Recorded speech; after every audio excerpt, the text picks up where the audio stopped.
और इस वक्त सीआरपीएफ के 12 जवानों के शहीद होने की खबर है। ईशान, अपनी बात पूरी कीजिए। साथ ही साथ मैं कहना कि एक चीज और ऐड ऑन करना चाहता हूं, क्योंकि अगर ये लैथोपोरा का इलाका है, अवंतीपुरा के करीब का इलाका है, अगर साउथ कश्मीर के यूं कहते हैं कि जम्मू श्रीनगर उस हाईवे का इलाका है, तो ऐसे में बिना लोकल सपोर्ट के क्या जैश इतना बड़ा हमला कर सकता था? इट कुड हैव बीन कि कोई एक स्लीपर सेल क्या पिछले दिनों से लगातार एक्टिव था, जिसकी शायद इंटेलिजेंस इंफॉर्मेशन हमको नहीं मिल पाई। सोर्सेज जो थे उन्होंने ये बताया था कि उन पे बस इनपुट्स हैं कि मिलिटेंट प्रेजेंस शो करने के लिए जो ये स्ट्रेटेजिक हाईवे है, जहां हम बात करें लैथपोरा से लेकर पांपोर तक, कई बार मिलिटेंट्स ने अटैक करने की कोशिश की है। और इसीलिए यहाँ पे हमने देखा कि तकरीबन 4-5 साल से मोबाइल बंकर का भी प्रयोग किया जा रहा था, जिसमें सीआरपीएफ की क्यूआरटी टीम्स हैं, आर्मी की कोई रेस्पॉन्स टीम्स हैं जिनको डिप्लॉय किया गया था। यही वो हाईवे है जहां पे काफी बार हमले हुए हैं, वो सुसाइड अटैक्स हो या चाहे वो गोलीबारी करके भाग जाने की स्ट्रैटेजी हो मिलिटेंट्स की। लेकिन इस बार जो डिफरेंट है वो ये है कि एक लोकल मिलिटेंट क्लेम किया जा रहा है, जिसका नाम आदिल बताया जा रहा है, जिसकी पिक्चर जो है देश ने रिलीज कर दी है कि यही वो बंदा है जिसने अपनी गाड़ी जिसमें एक्सप्लोजिव था वो रैम की है इस सीआरपीएफ की गाड़ी में, और जिसकी वजह से काफी नुकसान पहुंचा है। ओके, अब एएनआई जो है ये संख्या 18 तक बता रहा है। अब इससे अंदाजा लगाइए कितना बड़ा ये ब्लास्ट है। और कृष्ण मोहन मिश्रा, इंफॉर्मेशन इस वक्त शेयर कीजिए, क्योंकि तस्वीरें अपने आप में बता रही हैं कि जैश ने एक बहुत बड़ा हमला किया है जैसे ये संख्या बढ़ रही है। सचिन, सबसे पहले तो सोचने की बात यह है कि क्या ये वाकई जैसा जैश दावा कर रहा है, क्या सुसाइडल अटैक था? क्योंकि शुरुआती जो खबरें आ रही हैं उसमें यह है कि लट्टू मोड़ जो कहलाता है अवंतीपुरा से थोड़ा आगे, वहाँ पर गाड़ियाँ धीमी होती हैं, वहीं पर एक कार खड़ी हुई थी और जिसको रिमोट के जरिए उड़ाया गया। लेकिन जो स्टेटमेंट है वो ये कहता है कि एक लोकल आतंकवादी था जिसने अपनी कार कॉन्वॉय में भिड़ा दी। ऐसी घटनाएं कश्मीर में काफ़ी लंबे अरसे से सुनी नहीं गई हैं कि कोई किसी एक्सप्लोसिव से भरी हुई गाड़ी को कॉन्वॉय में अटैक किया जाए। ये बिल्कुल ही नई स्ट्रेटजी है। यानी फिर ये फिदाइन हुआ ना? सचिन, मैंने कहा फिर ये फिदाइन हुआ फिर, अगर उस तरीके बिल्कुल सही बात है। और जैश ए मोहम्मद की कमर तोड़ दी गई थी पिछले दशक में। गाजी बाबा और उसका सहराई बाबा और उसके बाद सारे उसके आतंकवादी मारे गए थे। पिछले कई सालों से हम लोग सुन रहे थे कि 2 या 3 उसके आतंकवादी बचे हुए हैं वैली के अंदर, और वो भी इनएक्टिव हैं। जब ये हिजबुल मुजाहिदीन का सफाया हुआ उसके बाद एक आतंकवादी पाकिस्तान की तरफ से भेजा गया था कमांड करने के लिए और इनको संगठित करने के लिए। उसका खालिद एक कोड नेम था जो हम लोगों को साथ इंटेलिजेंस एजेंसी ने शेयर किए थे। खालिद नाम का एक आदमी है और उसने इन सारे लोगों को इकट्ठा करना और कार्रवाई करना शुरू किया।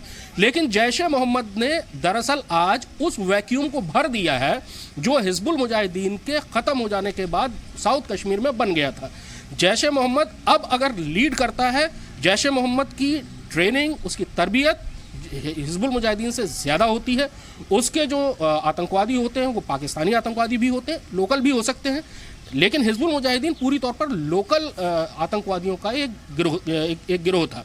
यानी इससे यह भी समझ में आता है कि हिजबुल मुजाहिदीन के सफाए से पाकिस्तानी आका बहुत ज़्यादा बौखलाए हुए हैं, बहुत ज़्यादा परेशान हैं। कई इस बीच हिजबुल के कई आतंकवादियों ने सरेंडर भी किए।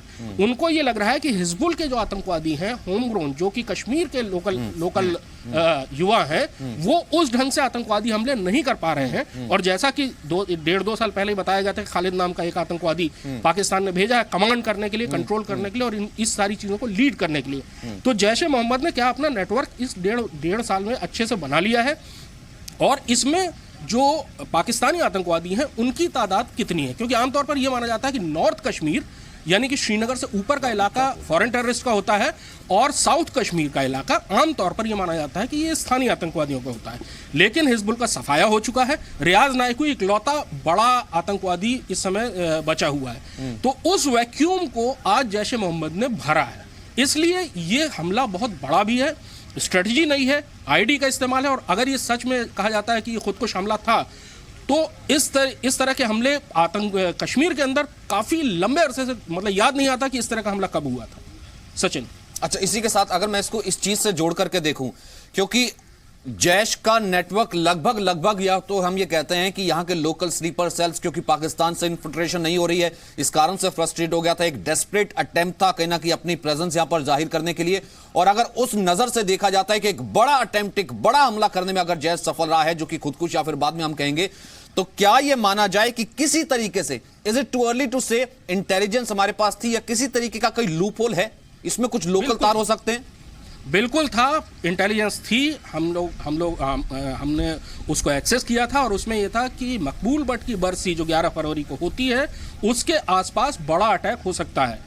लेकिन वो अटैक अब लंबे अरसे से कश्मीर में जो आतंकवादी हमले हैं वो आमने सामने के स्टैंड ऑफ फायर होता है, यानी फायर करके भाग जाना, या अगर कासो या साडो के अंदर सुरक्षा बलों की तलाशी के अभियान के दौरान आतंकवादी फंस गए उसके बाद मुठभेड़ होती है।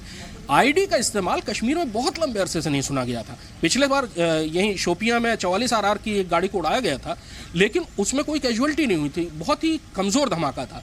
इस धमाके की इंटेंसिटी बहुत ही ज्यादा बताई जा रही है। बताया जा रहा है कि लट्टू मोड़ जहां पर गाड़ियां धीमी होती हैं वहीं से एक रास्ता 50 RR की तरफ जाता है, वहां ऊपर वहां पर एक जगह है जो थोड़ी ऊंचाई पर है और वहीं पर कुछ एक घर वगैरह बने हुए हैं, वहां से फायर भी आया है। यानी पहले उन्होंने आईडी ब्लास्ट किया और उसके बाद फायर किया है और उसके बाद वो लोग वहां से गायब हुए। यानी कि आतंकवादियों की तादाद काफी थी। अगर एक आतंकवादी कार चला रहा था तो कुछ एक आतंकवादी पास में भी खड़े हुए थे जिन्होंने फायर किए बाद में। अब इतना बड़ा अटैक होने के बाद जाहिर है कि चीजें बहुत तेजी से डेवलप होंगी, बहुत तेजी से डेवलप होंगी। और वही सबसे पहले कि क्या जैश ए मोहम्मद की ये बात सही है कि खुदकुश हमला था, और फिर उसके बाद कार्रवाइयां आ गई कि क्योंकि अभी बीच में ये भी ऐसी भी खबरें आई कि दूसरे CRPF बटालियन ने उनके ऊपर भी अटैक किया। अभी ये कंफर्म नहीं है कि उनके ऊपर भी ग्रेनेड फेंके गए हैं। बिल्कुल, शाहनवाज हुसैन इस वक्त हमारे साथ जुड़ गए। शाहनवाज हुसैन साहब, जैसा कि कृष्ण मोहन मिश्रा कह रहे हैं, अगर यह देखा जाए अब तक का सबसे बड़ा आतंकी हमला है। अगर जैश की एक कोशिश थी कि एक बार फिर से आतंकवादी हमले के जरिए अपनी प्रेजेंस दर्ज करवाने की, उसने वो दर्ज करवाई है। 18 जवानों की अब तक जान चली गई है, 18 जवान अब तक शहीद है। सर, अब तक का यह सबसे बड़ा ब्लास्ट है 2019 का। देखिए, ये बहुत दुखद है। आतंकवाद और आतंकवादियों के खिलाफ ये लड़ाई जारी है, लेकिन ये घात लगा के कायराना तरीके से ये आईडी लगा के ये हमला हुआ है। और जैसा कि खबर आई है कि फिदायीन हमला है, तो ये जो आतंक है और आतंकवादियों के आका हैं, ये बख्शे नहीं जाएंगे। आतंकवाद और आतंकवादियों से लड़ाई को और हम तीखी करेंगे। हमने जम्मू कश्मीर से आतंकवाद का खात्मा किया, लेकिन ये जैश ए मोहम्मद के लोग जो वहां के ISI और पाकिस्तान की सेना के जरिए पलते हैं, उन्होंने ये हरकत की है, इसका जवाब मिलेगा। लेकिन शाहनवाज हुसैन साहब, इससे एक बात और स्पष्ट होती है सर, हमने आतंकवादियों के लिए कभी भी आतंकवाद की लड़ाई लड़ने में कमजोरी नहीं। और स्पष्ट हो रही है सर कि सिर्फ जम्मू कश्मीर में आतंकियों के रेडिकेशन से या फिर जम्मू कश्मीर में ऑपरेशन ऑल आउट से समस्या नहीं सॉल्व होने वाली। जैश जैसा पाकिस्तानी आतंकी संगठन पाकिस्तान से आतंकी भेजता है, ट्रेन करता है और वो कश्मीर को उसी स्थिति में ले जाना चाहता है। और उसने एक संदेश यह भी दिया है कि इमरान खान की सरकार हो या कोई सरकार हो, इंडिया उसके निशाने पर है और यह तब तक खत्म नहीं होगा जब तक पाकिस्तान पर निशाना नहीं होगा। नहीं, एकदम आप सही कह रहे हैं कि जैश ए मोहम्मद पर पाकिस्तान पूरी तरह पूरी दुनिया में कहता है कि वो बड़ा मासूम है, लेकिन जैश ए मोहम्मद को पूरा पालने पोसने का काम पाकिस्तान करता है। और इस बात को लेकर हमने एक नहीं अनेक बार आवाज उठाने का काम किया है।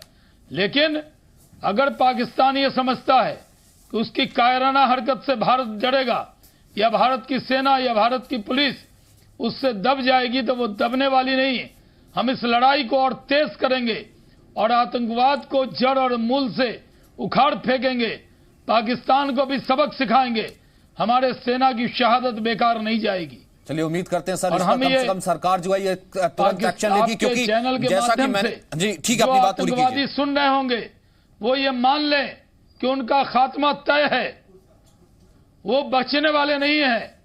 उनको चुन चुन कर मारेंगे, ढूंढ ढूंढ कर मारेंगे और उनके आका के ऊपर भी कार्रवाई होगी। ये तो उनकी फैमिली, क्या पूरा देश इस वक्त जब से खबर आई है सर गुस्से में है, और तभी मैंने सबसे पहला सवाल ही आपसे ये किया, क्योंकि जिससे प्रतिक्रिया लीजिए सर, जिससे प्रतिक्रिया लीजिए, वो अगर फौज का पर्सनल हो, वो यहाँ पर आर्मी पर्सनल हो या फिर सियासतदान हो, वो हर कोई यही कह रहा है कि ऐसा है कि अब तो बदला पाकिस्तान से लेने की बारी आ गई, क्योंकि यहां पर एक सर्जिकल स्ट्राइक जिसका जिक्र संकल्प पत्र में भी आपने कहा कि किया, वो भूल चुका है सर। 2019 तक आते आते वो सर्जिकल स्ट्राइक भूल चुका है। जैश का ये इस साल का सबसे बड़ा आतंकी हमला जिसमें हमारे प्रीशियस 18 जवान शहीद हो गए हैं। रमीज मखदूमी भी इस वक्त हमारे साथ जुड़ रहे हैं। रमीज जी 18 जवान, 18 निहत्थे, 18 मासूम घर आज घाटी में लुट गए, जिस आतंकी कई बार आप सपोर्ट करते हैं। सर आज दुख हो रहा होगा आपको भी, उनके लिए दो शब्द कहेंगे, दो आंसू बहाएंगे? सर जो 18 परिवार जिन्होंने खोए हैं, कश्मीरी से बेहतर उनकी नुकसान कोई नहीं दे सकता। मैं उनके परिवार वालों को श्रद्धांजलि पेश करता हूं, क्योंकि हम जानते हैं कि बेटे खोना किसको कहते हैं। ये 18 परिवार नहीं, 1800 परिवार लुट गए, क्योंकि एक परिवार के साथ 10 परिवार, उसके दोस्त, उसके भाईजान जुड़े होते हैं। तो ये 18,000 परिवार आज लुट गए। वो कौन था जिसने इस 18 नहीं 1800 परिवारों को लूटा? वो कौन था आदिल, या वो कौन है जैश? मुझे पता था अब आपको आवाज नहीं आएगी, ना आपकी आवाज यहां तक पहुंचेगी, क्योंकि उस जैश की कहीं ना कहीं आप पुरजोर सफाई भी देते हैं। इस वक्त जितेंद्र शर्मा भी हमारे साथ जुड़ गए। जितेंद्र, कुछ और इंफॉर्मेशन ऐड करना चाहेंगे? देखिए वहाँ पर इस समय क्या कहते हैं कॉर्डन ऑफ कर दिया गया एरिया, और जो अभी वहाँ से जो जम्मू कश्मीर पुलिस ने बताया है उसके मुताबिक 18 सीआरपी के जवान शहीद हुए हैं। और जिस तरह से जानकारी मिली है उसके मुताबिक ये एक तरह से कह सकते हैं कि आत्मघाती हमला था, क्योंकि कार के अंदर जो है जैश ए मोहम्मद के आतंकी थे, आईईडी ब्लास्ट किया गया था। और जम्मू से श्रीनगर की तरफ ये बस आ रही थी, 54 बटालियन सीआरपी की बस आ रही थी, जिसके अंदर ये सीआरपी के जवान थे, और उसके ठीक आगे आगे ये कार चल रही थी, और अचानक से उसने ठीक कार के आगे जो सीआरपी की बस थी उसके आगे आकर के ब्लास्ट किया है। हालांकि पिछले काफ़ी समय से इस तरह की जो हमले हैं, आईईडी ब्लास्ट है या आत्मघाती हमले हैं, इस तरह की खबरें नहीं आ रही थी कश्मीर से। और लगातार जिस तरह से टेररिस्ट ऑल आउट ऑपरेशंस वहाँ पर एजेंसीज ने छेड़ा हुआ था, जो सुरक्षा बल है उन्होंने छेड़ा हुआ था, और हर दूसरे दिन खबर आ रही थी कि घाटी के अंदर अलग अलग हिस्सों के अंदर आतंकी को घुस करके मारा जा रहा है। तो उसके बाद से काफ़ी बड़ा हमला है जिस तरह से आतंकियों ने ये हमला किया है, जिसमें सीआरपी की बस थी जिसके अंदर जवान जा रहे थे, उसके ऊपर ये हमला किया गया है। जी सचिन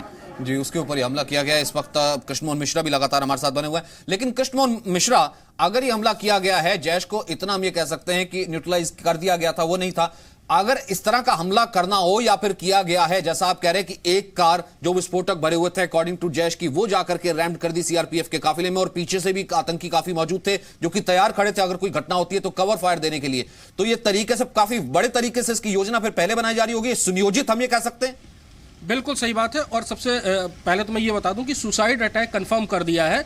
जो सिक्योरिटी एजेंसियों के अधिकारी हैं, सूत्र हैं, उन्होंने भी सुसाइड अटैक कंफर्म। ये कितने सालों बाद हम ये कह सकते हैं घटना होगी? इस तरह की वारदात बहुत लंबे अरसे से नहीं सुनी। कम से कम मुझे याद नहीं आता है कि किसी गाड़ी को रैम कर दिया गया हो। बहुत पहले श्रीनगर में एक हॉस्पिटल के ऊपर इस तरह का अटैक हुआ था, पर काफ़ी लंबे अरसे से इस तरह की चीज़ें नहीं, कम से कम पिछले 8-10 सालों से नहीं सुनी गई हैं। नंबर 1। नंबर 2, जैश ने आज की जो घटना है वो शायद आतंकवाद के चैप्टर में एक नया पन्ना जोड़ेगी, क्योंकि हिजबुल मुजाहिदीन जीनतुल इस्लाम पिछले महीने मारा गया था। उसके बाद आतंकवादियों का फ्रस्ट्रेशन इस हद तक बढ़ गया था कि उन्होंने लोकल पुलिस वाले हैं या मुखबिर बताकर लोगों की हत्याएं करना, इस किस्म की चीज़ों में आ गए थे और वीडियो वायरल कर रहे थे, वीडियो बना के। जैश ए मोहम्मद बहुत ही संगठित ढंग से काम करता है। पाकिस्तान का इनकी ट्रेनिंग बहुत ज़्यादा अच्छी होती है।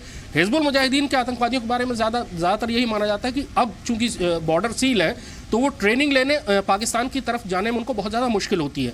जैश ए मोहम्मद हमेशा इन्फिल्ट्रेट करता है। पाकिस्तान में ट्रेनिंग होती है, अच्छी ट्रेनिंग होती है, और उसके बाद फिर उनको अंदर लाया जाता है। कुछ महीने पहले एक आईडी एक्सपर्ट के भी इन्फिल्ट्रेट करने की खबर आई थी।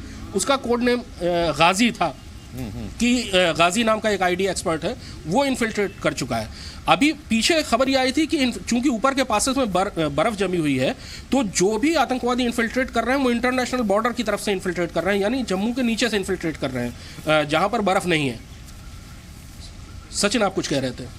नहीं ठीक है, आप अपनी बात पूरी कीजिए। मैं यही कह रहा था, कुछ तस्वीरें यहाँ पर आ रही थी और हमें दोनों चीजें, क्योंकि इसमें चलिए आपने अगर पूछा तो मैं दो चीजें इसमें रिलेट इसलिए कर देना चाहता हूं क्योंकि यहाँ पर पाकिस्तान जानता है, यहाँ पर हाफिज सईद की फ्रस्ट्रेशन भी है और वहां पर पाकिस्तान के आतंकी संगठन भी जानते थे कि डायरेक्ट हमारा जो एक्सेस है वो कहीं ना कहीं बंद हो गया। इस कारण से लाइमलाइट में आने के लिए भले सेपरेटिस्ट से बात करना कर, हमने फोन कॉल की और हम कश्मीर मूवमेंट जिंदा रखना चाहते हैं, ये अटेम्प्ट तो कर रहे थे। क्या ये बिना लोकल हेल्प या फिर लोकल इन्वॉल्वमेंट के पॉसिबल है?